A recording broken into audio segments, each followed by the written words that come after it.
quiet, upper-class neighborhoods of La Jolla, California, there once lived a woman named Betty Broderick, a devoted wife, a mother of 4 and for decades, the perfect image of a suburban American housewife. But beneath the picture-perfect surface of her life, a storm had been brewing, one that would end in bloodshed. Betty met Dan Broderick in the 1960s. He was ambitious, charming, and determined to rise above the working-class roots he came from. Betty believed in him. She worked tirelessly, teaching, babysitting, even selling Tupperware while Dan went through medical school and later law school. They had children, bought a beautiful home in San Diego, and lived the American dream. But by the early 1980s, the dream began to crack. Dan had become a highly successful medical malpractice attorney. The once humble man Betty married now owned luxury cars and mingled with the elite. And then there was Linda Kolkina, his 21-year-old legal assistant. Betty suspected an affair long before it was confirmed. Dan denied it for years, but eventually the truth came out. Dan had fallen for Linda. The betrayal hit Betty like a freight train. After years of sacrifice, she felt discarded, humiliated, and enraged.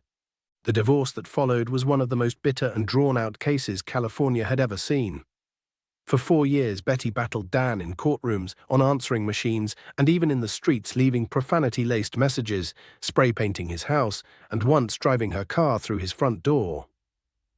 Dan, now living with Linda, tried to portray Betty as unstable, while Betty claimed Dan was manipulating the legal system to destroy her.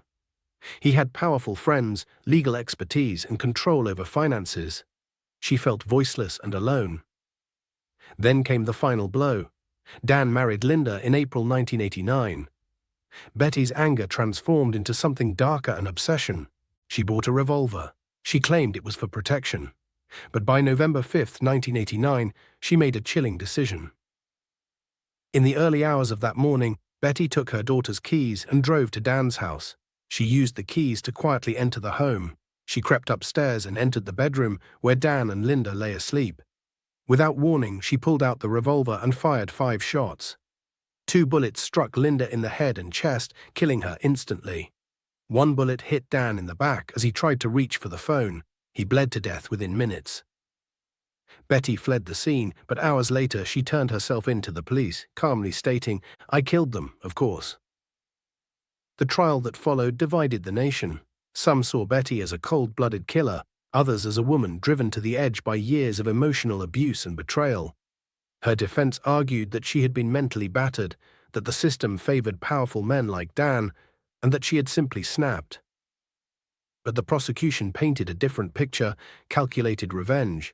She had taken a loaded gun, snuck into their home, and killed 2 people as they slept. The first trial ended in a hung jury, but during the second trial, in 1991, Betty was convicted of 2 counts. To this day, Betty Broderick remains incarcerated at the California Institution for Women. She has been denied parole multiple times, each time the board stating she shows no remorse for her actions. Her story has lived on through books, TV interviews, and a Netflix series titled Dirty John, The Betty Broderick Story. The tale continues to haunt America.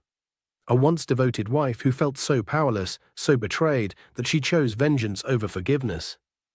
In the end, the Betty Broderick story is not just about murder. It's about love turned to rage, justice blurred by emotion, and the chilling consequences of letting pain fester for too long.